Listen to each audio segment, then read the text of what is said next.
Good morning, Internet.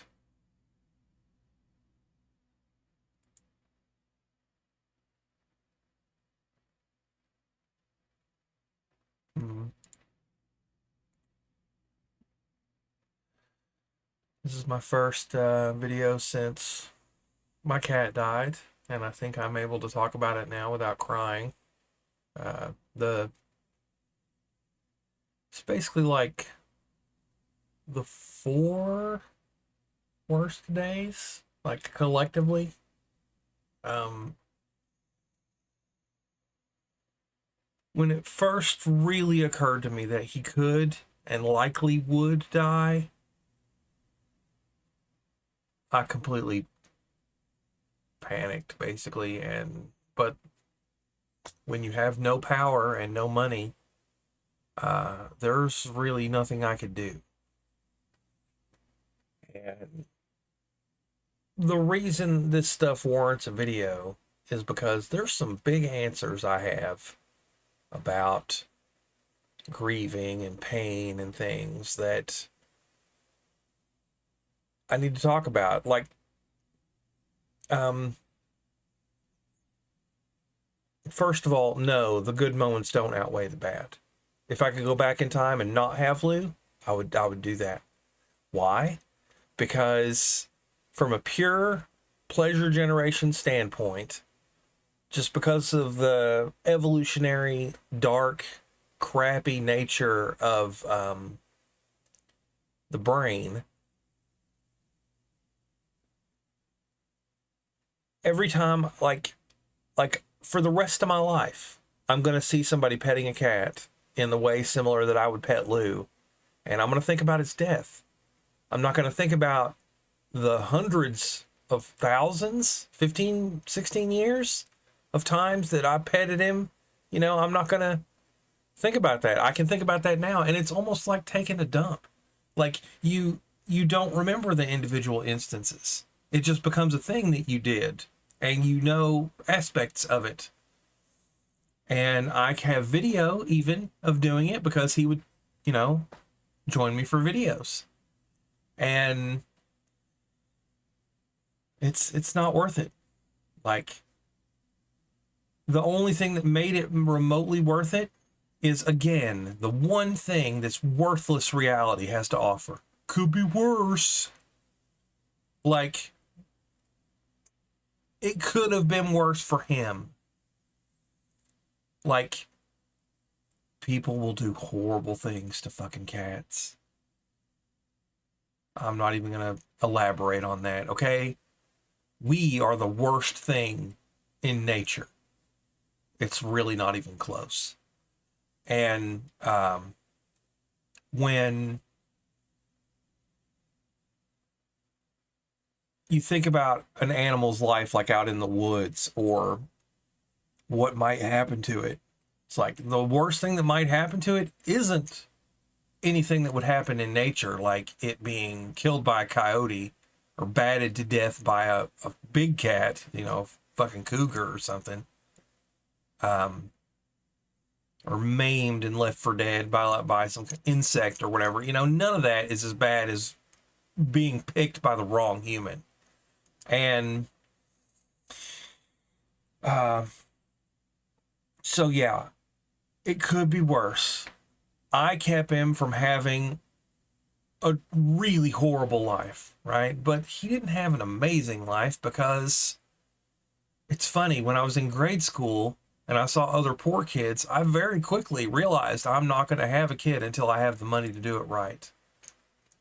I mean, even as a kid, I understood that if my parents had like another zero attached to their yearly income, my life would be radically different, better. And I had a good life, again, similar to Lou, right? Holy shit, I haven't spoken. My stuff hurts. Anyway, yeah, it's like, yeah, he had an okay life with me, but that's not enough.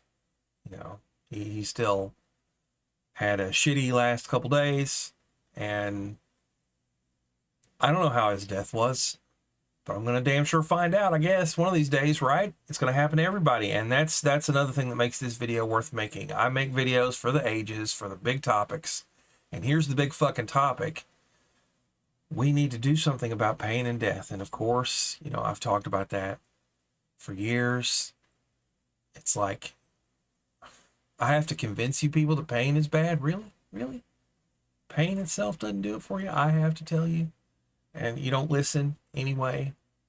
So,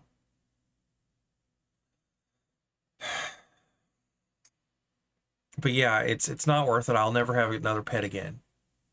And really, the only kind of pet you should have is like a service animal. And I had people refer to my cat as basically like an emotional support animal. And like if I wanted to travel with him or something, like if I ever had money, you know, I would do something like that, give him a little vest and a thing. That would be cool. Okay.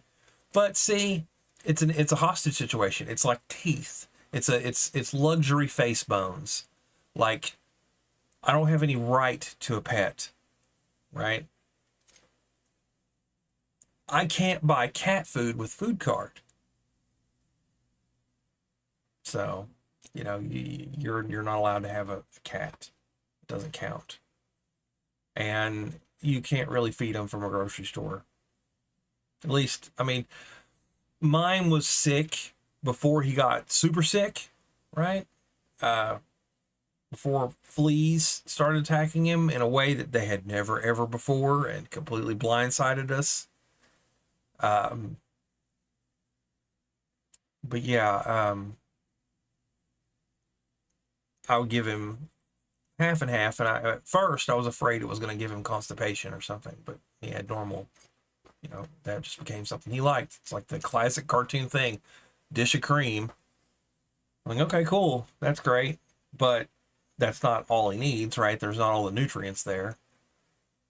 And salmon, you know, but in addition, I had an auto feeder, and I put Purina One True Instinct in it, the chicken variety. It's the one he liked best. And he ate that, but not enough. He didn't really eat it fast enough, you know. I could get him to eat it if I made real effort. Like if I, and he would never, even then he would never finish what I give him, even in tiny portions. You know, he would like, I could trick him into being interested if I like exploited his habits. Like he got in this habit of thinking that the fridge meant really awesome food, when I always would offer to share whatever I had, and I would give it to him until he would stop eating it, right? But he would never eat enough to get full. He would basically just snack on what I was eating. You know, I could get him to eat like one slice, one thin disc of ham. And these are not, I mean, these aren't like bologna slices. This is like a third of that mass. These tiny little slices of ham. Couldn't you ever get him to eat two, you know, just the one, and it was like one a day. I could get him to eat maybe a fork full of salmon, right? And I could get him, over time, like if I left a dish out of half and half, he would visit it enough to wipe it out in like the period of a sleep, which for me is like 4 to 5 hours. And that was the best that I could get, you know, into him calories wise. And he was never gaining weight, you know. And what started me down that road, of course, is the vet. You know, we're cool with extortionists in society, and that applies to people too. We're cool with dentists. Dentists are totally like vets. They take a basic health need thing and extort money from the weak and the vulnerable for it. And you know, it's like, it's just not worth it. It's kind of like how I said when I would never have a kid until I had the money to do it right. Cats are cheaper, right?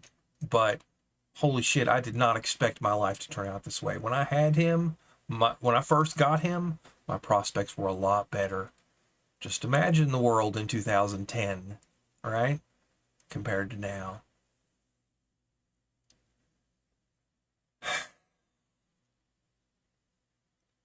And I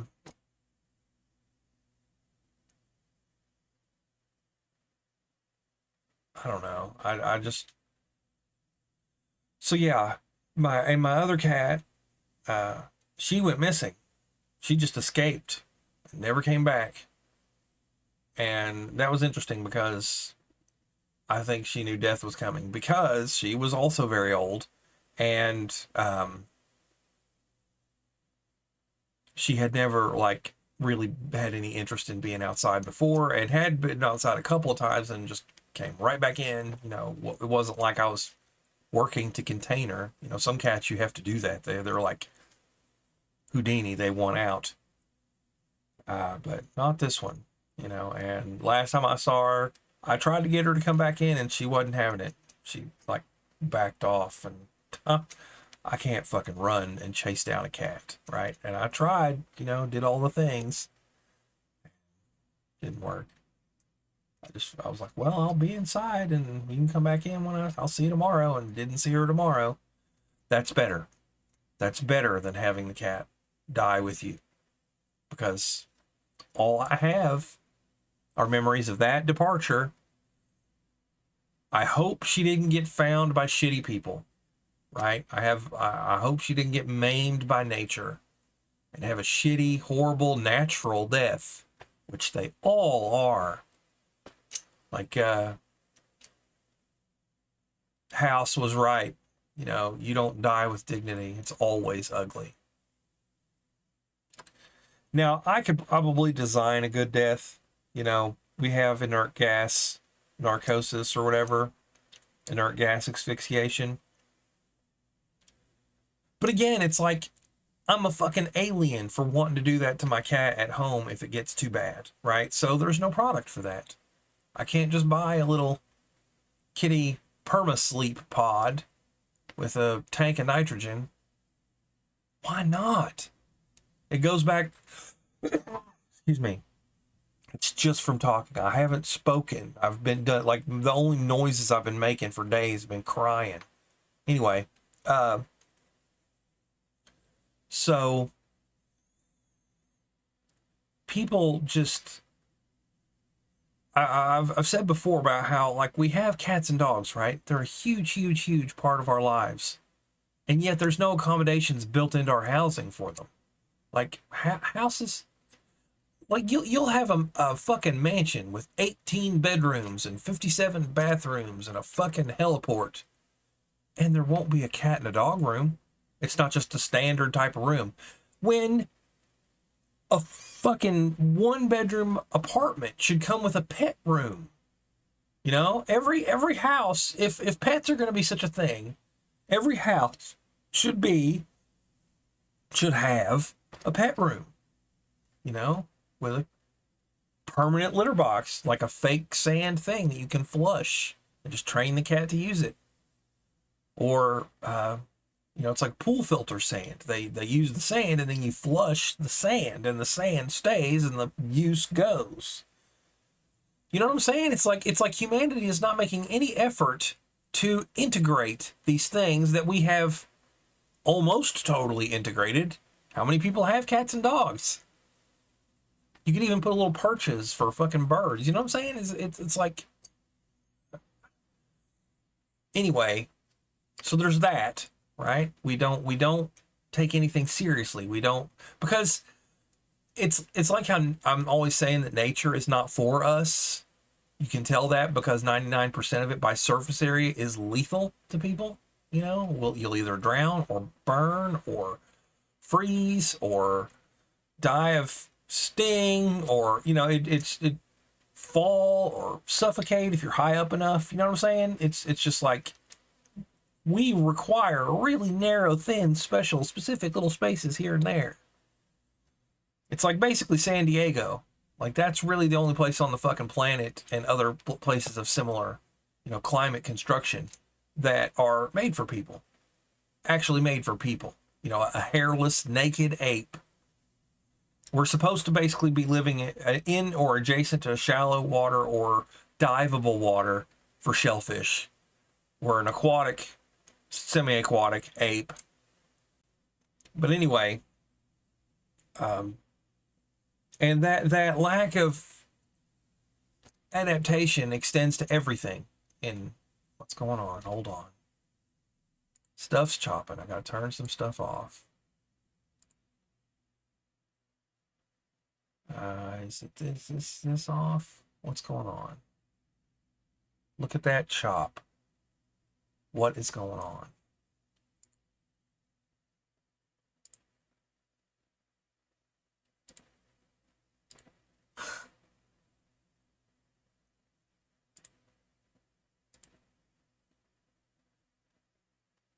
Closing things, trying to get back resources, whatever's going on.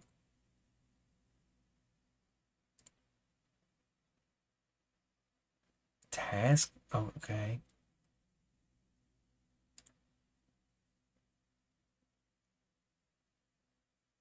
Huh.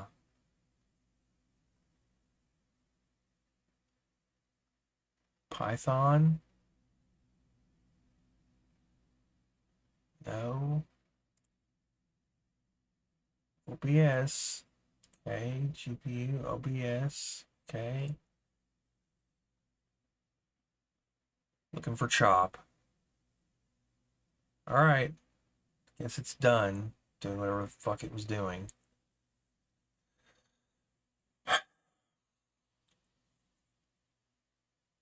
When Lou really got sick, and it was like an emergency. One, I didn't have transportation, which reminds me that society doesn't have transportation in America anyway. You know, I can't be like, society, give me a ride.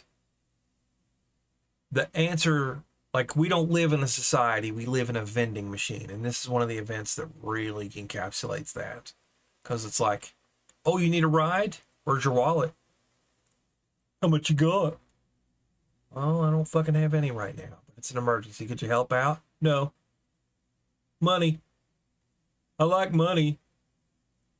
You like money and sex? We should hang out. You know?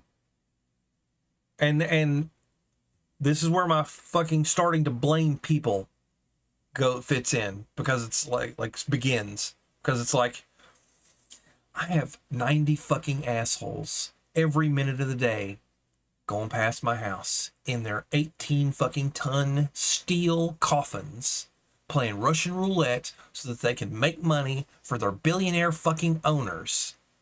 And I can't just be like, you know, hitchhiker, can you take my cat to the vet? Here's the thing, though. No vet. It was Sunday. And it was late. So, banker hours. When you're an extortionist, you can afford to be fucking lazy. So the vet isn't just like an emergency room, right? Because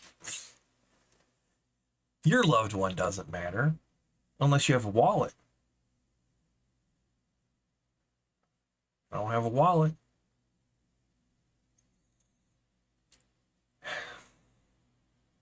And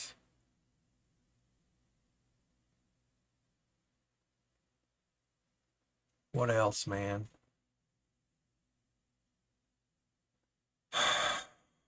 Thankfully, my brain is erasing stuff. It's the only way I can cope. Because that was the source of most of the pain in the day 3 or whatever, like after he was dead. Because, you know, you have the panic phase and then you have the stunned phase. It's like, did that fucking shit actually just happen? You know, and then fallout. And you look around and it's like, you see all this stuff and it's like, well, I don't have a cat anymore, so none of this stuff applies. You know, it's like the last bowl of food, right? It's like, well, he ate some of that. And that's it. He's never going to eat anymore. And that's the stuff that gets to you. Like, I can feel it just saying it, right? And, but, so I guess how my brain copes with grief is it starts deleting stuff. Because it's like, until something specifically reminds me, like it came up in conversation, which is like walking down a road, you know, and it's there. That didn't just happen, you know, it's like sequence of events, antecedent, stimulus response, all that stuff. And,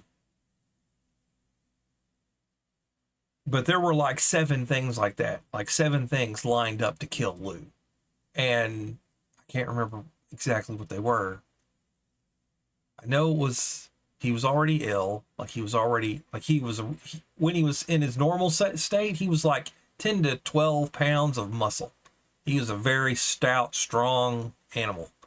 And then, because I didn't cut his balls off, you know, so he didn't get gigantic fat and have hormonal problems and all that stuff. And I'm like, it seemed disrespectful. I mean, you know. And I was like, oh, they spray. It's like, okay, dude. And babies shit. Are you gonna fucking have their ass surgically removed? Fucking, they make spray that cancels fucking, it's an enzyme and it cancels cat pee. Fine. It's not a problem. Anyway,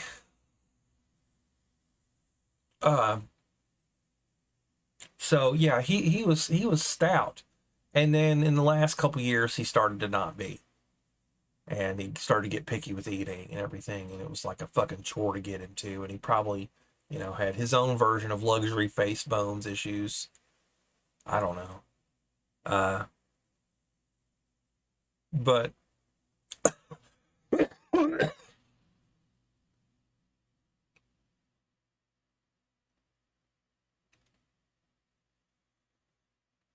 and then the fleas showed up. And the fleas, man, this was a new thing. Like for years, it was a trivial matter of put drops on him, comb him. You know, he'd have 2 or 3 fleas. But man, they fucking mobbed him. And it's funny because once he was gone, they mobbed me, and I got to experience how insane they are. Now, of course, I watched it. Like I was on top of it the whole fucking time. Diatomaceous earth is bullshit. It completely doesn't work. Like I was, he liked it. Like I could sprinkle it and he would lick it. He probably wanted calcium. And I would do that until he would stop, just like with the ham and whatever. I would give him as much as he fucking wanted. And because, you know, you can get I had like a 25-pound food grade bag for like $10 or something way back in the day, probably less, shipped from Amazon. I had it in a bucket. And, but yeah, I had it in a shaker and I would put it on him because he was just sitting there. He was not doing well at the end. But before that, I would put it on him and he didn't care either anyway, just because, like I said, he would lick it. And I figured, well, if he's licking it, he won't mind bathing. But I would also comb fleas off of them, and that was pretty effective for a while. Until I apparently made them evolve, because they would stop being in the path. You know, they would stick lower. They learned that if I climb, I get caught. So they'd stay close to his fucking skin. And it got to the point, and he was skinny, right? So it wasn't like a fat cat where you have surface, because these combs, like the comb I have, and I'm keeping it for me, like it's this thing, right? It's a lice comb. And because I had a flea comb, an actual made for the purpose flea comb, and it sucked. It, like the teeth were too wide. And I was like, well, Jesus fucking Christ, what good is this? It's like, well, what's smaller than a lice? All right. So I got a lice, and that worked. Except they would stay so close. Like you can see that there's like this, see that light effect? That's because these taper. And they're very rounded little points.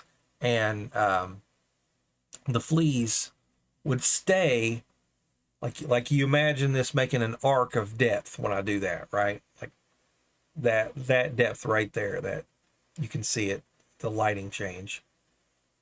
They would stay within that range, and no matter how I would come at it, I wouldn't get them. I'm like, motherfuckers, what'd you do? Have a meeting?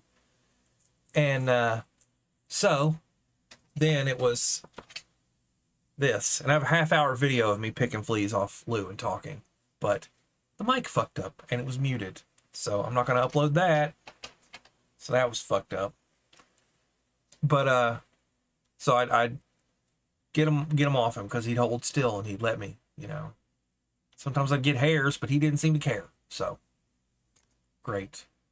He was probably just happy to have the fuckers off him. And I put goop on him. I put the fipronil, and I put another one that had 2 other different active ingredients that were safe with fipronil, and not enough. Because they're sly. Like the adults, like the ones that you see living on your animal are not like that's like the last third or fourth of their life. They typically hop on, eat, and leave. See, now I have creepy crawlies. Whenever a gust of wind brushes over some arm hair, I'm like, oh Jesus, it's a fucking flea. Because I had to bomb this room. And I couldn't do that while he was alive because that stuff will kill a cat. And I'm not saying like leave him in it. I'm saying it like my room is currently dangerous to cats because of that. And I had nowhere to take him anyway, you know? Yay. It's, again, the reason I have to live like this is because society is full of fucking ignorant, collaborating, heartless, sadistic assholes. You know, it's like you motherfuckers will just keep doing your job. You won't quit. You're letting 300 fucking families run your entire life. Anyway, insert people are fucking retarded rant here. You know, and I know that's not, you know, correct or whatever, but man, I didn't grow up then. Whatever. It's like fucking I'm disabled. I don't. It's not, if that word is not offensive to me. Anyway. So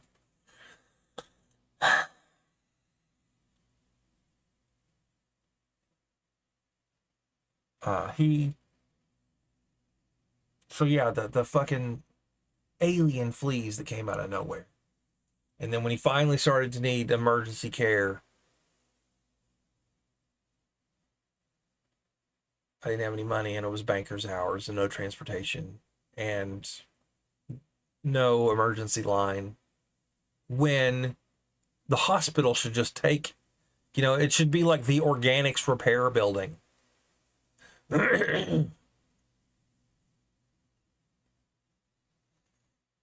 That's kind of what that's the big part of what I mean when I say like my dad, he was all apologizing. He blames himself. And I'm like, I don't blame you. You're not the one that made it so that there isn't a 911 for pets, right? You're not the one that made it so that there isn't universal health care for pets. It's like they're a symbiote species. I'm a firm believer in basic income and free health care on the grounds that the whole point of this is supposed to be making things good for people. You know, we don't have a society, we have a vending machine. A society takes care of its constituents. A vending machine exploits everything around it for money. Which one do we live in? I ask. It's obvious. It's a fucking vending machine. Capitalism is a paperclip maximizer, and we're slowly being ground up and turned into profit. That's what it wants. It wants to turn everything into profit.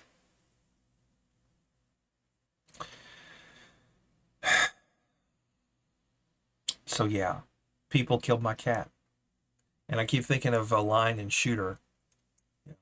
Somebody told him to run or whatever, and he's like, I don't think you understand. These boys killed my dog. And I'm like, I feel that now, you know?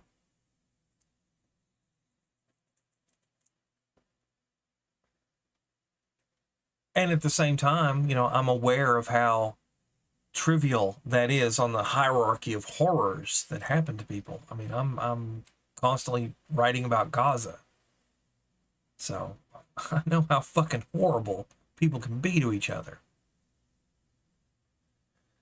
And I saw a video of like a sardine harvest coming up on the beach, and there was like literally a million flapping sardines, and I'm like, that is a lot of pain and distress in one fucking video shot. And everybody's happy, scooping them up with buckets, yay, free fish. And I'm like, yeah, I mean, I eat too, but I wouldn't if I didn't fucking have to. You know what I'm saying? Like, everything about this sucks. It's a pain factory. I swear to God, the Loosh Farm idea is really plausible when you think about how much suffering per kilogram the surface of the earth produces. The only thing that makes me think it's not a Loosh Farm is the fact that it's just a thin veneer on a gigantic sphere. That's a waste of surface area. I feel like if it was actually a Loosh Farm, it would be more like lungs. You know, it would be a whole bunch of surface area so that you could get maximum suffering per square meter. But it seems like that's the fucking objective, you know. One of the things that tells me that we're not in a Loosh Farm is like it's not, and I'll post about this to those groups later because I follow them just for entertainment, basically. Is if it really was, if we really were, you know, in a factory farm, they would jack up our population. They wouldn't be crashing it the way they are. Because if you wanted to turn Earth into Coruscant, you totally could. You just fund the bottom. People would spread. It would be like a pyramid. You know, like the bottom would be constantly spreading out. How many people wouldn't take their basic income and just move out into the woods somewhere? You know, you could start issuing the land, but that's not what the bank did. And the bank runs Earth. So the bank was basically like, instead of, like they had the blueprint, like, move west, you know, get your free farm, your free homestead. If the bank that owned Earth really wanted, you know, maximum pain per square meter, they would encourage you could fit like 1 trillion people on this planet. Like the entire planet's human population could fit in Texas if all of Texas was New York City density. And it's obvious that density is not unlivable. Plenty of people like New York, you know. Setting aside the economics and bullshit policies, you could fit that many people in that area comfortably. And feeding them and handling all the water and everything, that's easy to do. It really is. It's fucking nuclear power machines. And, you know, so why are they killing us all off? You know, we're not in a Loosh Farm. But at the same time, I see pain factory everywhere. I mean, you take a step in your lawn, you're hurting things. You know, like just ask Janists. They'll tell you all about who you're hurting and what you're hurting and what you got to do to avoid hurting stuff. And holy shit, it's hard. Like cheesecloth so that you don't inhale bugs, you know. Filter your water and make sure it's covered so that it doesn't drown anything. You know what I'm saying? It's like you have to try fucking hard.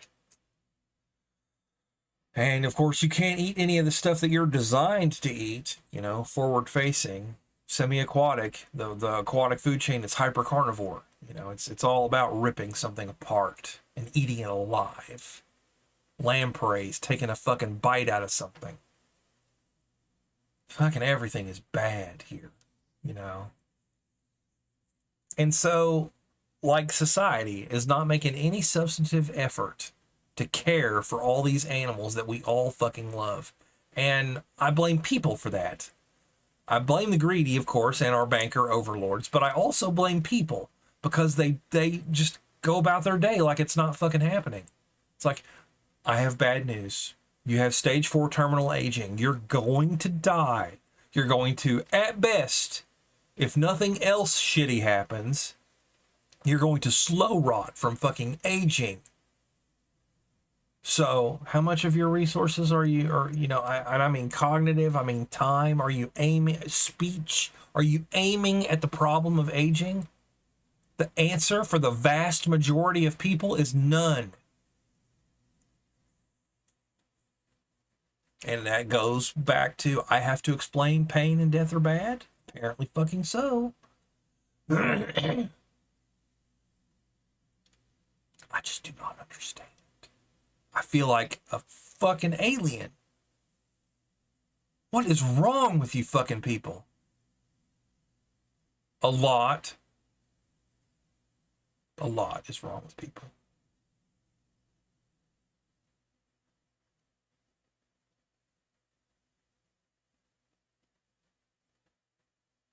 So yeah, that's really the counter to my blaming them, I guess, is, but that, okay. I was gonna say that the counter to my blaming them is, well, they don't care about their own suffering either, so it's self-punishing. But then I'm like, punishment doesn't fucking fix anything. Like, okay, like let's say I have some guy, we'll call him Villain X, and he's directly responsible for all the horrible shit that happened to Lou. I'd kill him, right? But I wouldn't torture him. I just want him gone. And that's an animal reaction. I would feel shitty afterwards. I'd be like, well, I'm a murderer now. Great. You know? So I actually wouldn't, right? It's like cooler heads. It's like I'm always saying, the worst thing I'd do to anybody is a low security Finnish prison cell. It's like, you don't get to hurt anybody ever again, but I'm not going to let anybody else hurt you, and I'm not going to hurt you. And what I want is fucking prevention. You know, I want the shit to not happen again for anybody. And the thing is, I'm not the first one here.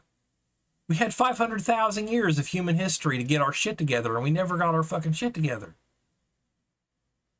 And, you know, it's like, I just feel like it seemed like it was going to be it seemed like it was going to play out better when I took him in. First of all, it wasn't an adoption. It was initially it was basically cat sitting. You know, I had a friend. She was between places to stay. But that's the thing, right? You can't fucking go places with a pet unless you have a ton of fucking money and you can afford to find a master that allows you to have a pet. It's like, does your landlord allow you to have pets? It's like, thank you, master. You're so generous. Obsequious collaborators, man, and sadists, that's fucking 90% of people right there.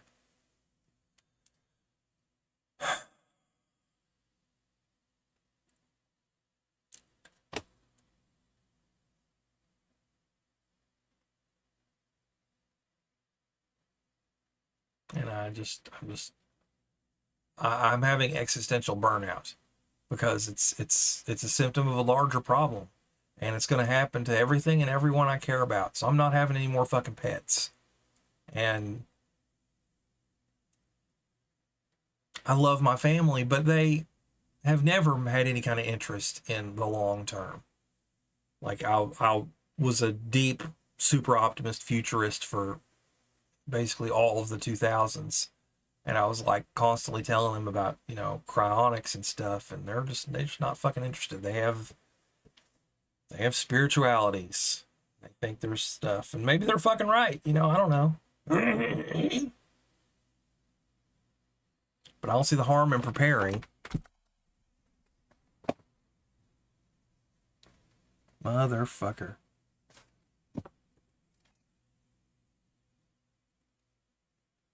Yep. That's how I killed most of them. Well, no, not actually most of them. Anyway, I was going to talk about that earlier. When I was combing Lou, I would comb him and pull the fleas off with the fur and put them in a cup of DE and then cover the cup and shake it. And they would get buried alive, and they were really terrible at jumping out of that cup. I'd say I got 1 in 100 escapees. You know, 1 in 1,000 jumps actually made it.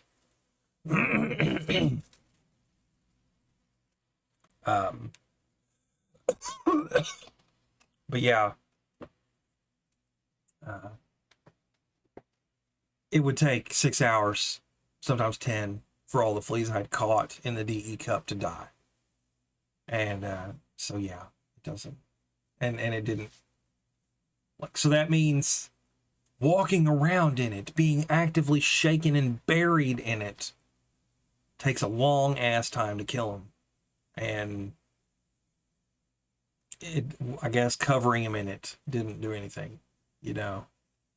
So, but one flea bomb, when they finally realized they were all starving, I woke up one day and sat down here and I had 10 on me in 10 seconds. They were on me. And that day, like, that was the mission for that day. It's like, well, it's time to go get a bug bomb, you know. I was sitting on my porch basically feeling homeless because it's like I have nowhere else to go. I have this room in this entire city, and that's it. So that fucking sucks, and that was a nice reminder. And that's causing me some existential fucking dread. Now I got the creepy crawlies. It's like, oh, is every little windy tingle? Is that a fucking flea? You know, is that a mole on my foot or is that a fucking flea? Oh, it's a mole. You know.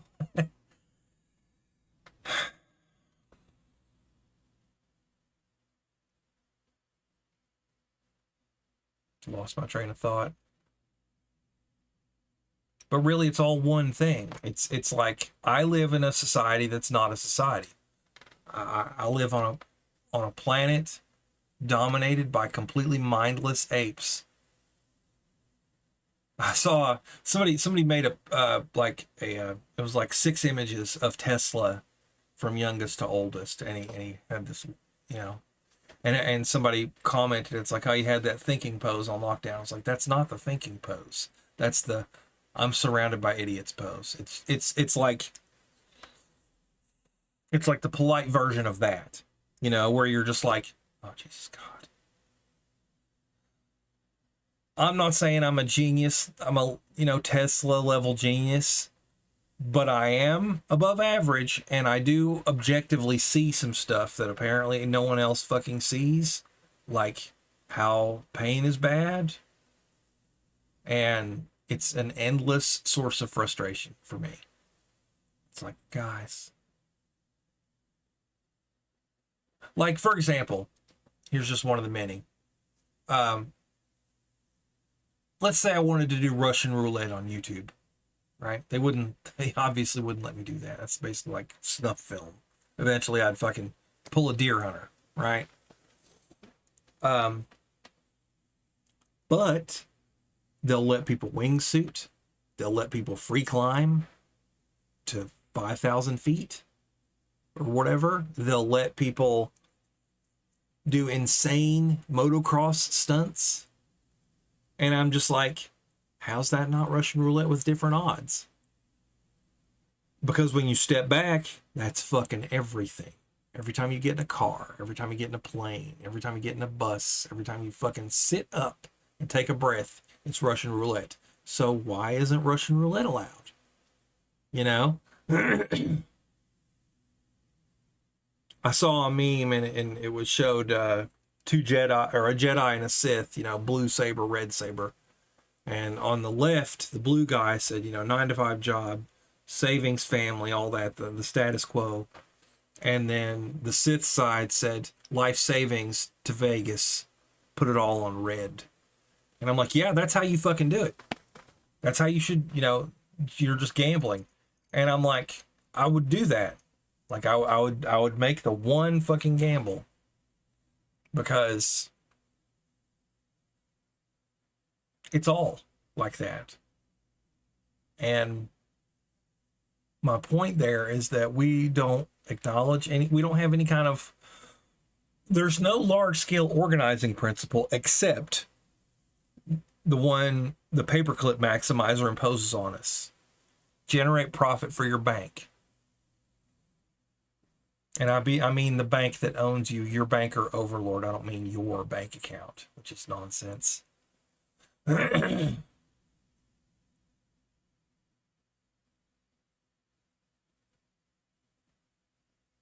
Just nobody thinks.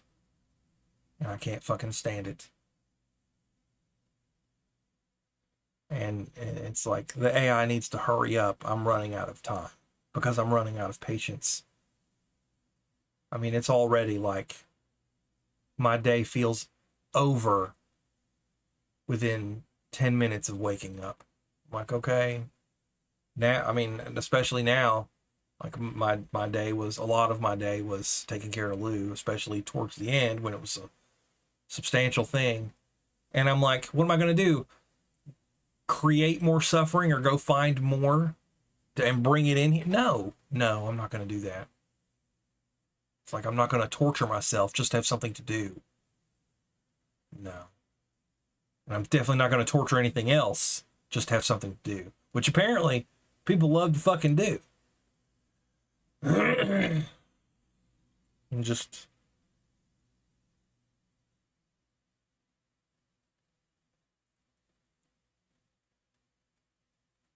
I don't know. Fucking therapy session, grieving.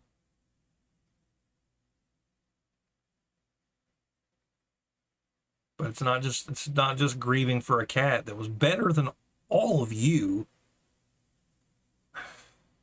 It's, you know, it's like how they say we don't deserve dogs. It's like Earth didn't deserve that cat. It was a loving, amusing thing. And it deserved a lot fucking better than me. And I was all it got. You better believe that if there was some better place to put him, I would have done that. Like if there was a cat shelter, a cat sanctuary that could do everything better than I could, I'd have fucking absolutely dropped him off and visited. But we don't build things like that because we're a piece of shit, worthless species. Our only redeeming quality is the potential to someday have a redeeming quality other than that. That is it. We are a fucking seed where life savings on red. We might turn out okay. But holy shit, slow. And the only way you can give humanity a pass is to grade it on the curve that is nature, which is a fucking pain factory. You know, we're bad, but we're bad similar to fucking parasitoid wasps and screwworms. It's like we're a product of the shit that we came from. There's a quip, you know, hydrogen is a light, odorless, colorless gas that given sufficient time turns into people. Okay. I would go a little further and say gas that given sufficient time turns into pain. Because it seems like that's nature's primary function. Not primary, because like I said, surface area matters.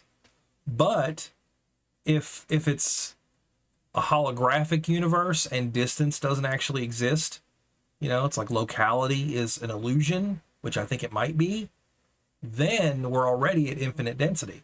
You know, the illusion of dead space, especially from a, you know, psycho-spiritual loose standpoint, like if to an outside dimension, the regions that don't produce pain have no meaning, like it's like neutrinos or dark matter for them or something, you know, then my argument about it, things would look like lungs, would be invalid because it's a resource that has no values in their context. You know, it's like, how much is real estate worth in Conway's Game of Life? You know what I'm saying? It's like, well, it's an abstract grid. It doesn't matter. You can have a literally infinite amount of space, and it doesn't impact the simulation one way or the other. So it's already intrinsically at maximum density. So that may be the thing. That may be, you know, how it's actually working, which would then explain a lot of other stuff. So, but just because your thing has explanatory power doesn't prove anything. I mean, tons of religions explain stuff. It's like, well, an explanation isn't enough. It has to have predictive power too. So, you know, I can make some broad fucking predictions that have worked, and I can do them in reverse. It's like, you can test a stock model by taking historical records of stocks and applying it to 10 years ago and be like, make a 10-year prediction based on this data. Were you accurate? Yes, no. So I can look back at 500,000 years of human history and be like, Well, I can predict we're never going to get our shit together, and we're going to keep making each other fucking suffer and keep making animals suffer and just fucking wrecking everything, because we've been doing that since before we were apes. You know, it's built into fucking nature, like I said.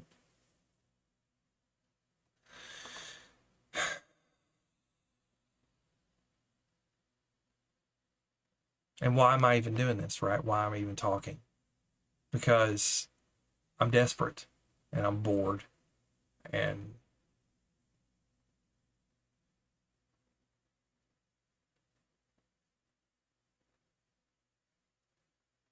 I'm stuck here.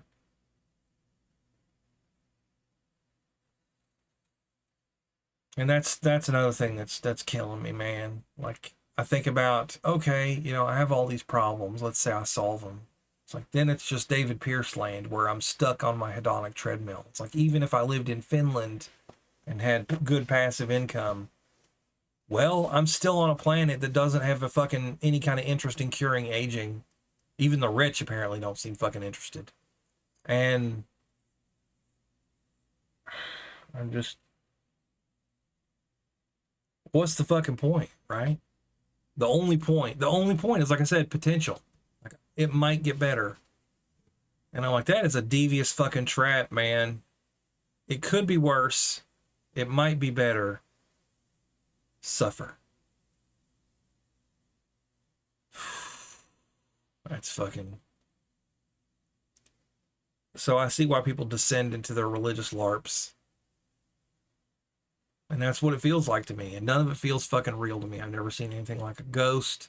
Never seen anything like a fucking alien. I don't see anything cool or special behind reality. I just see hydrogen. Given time.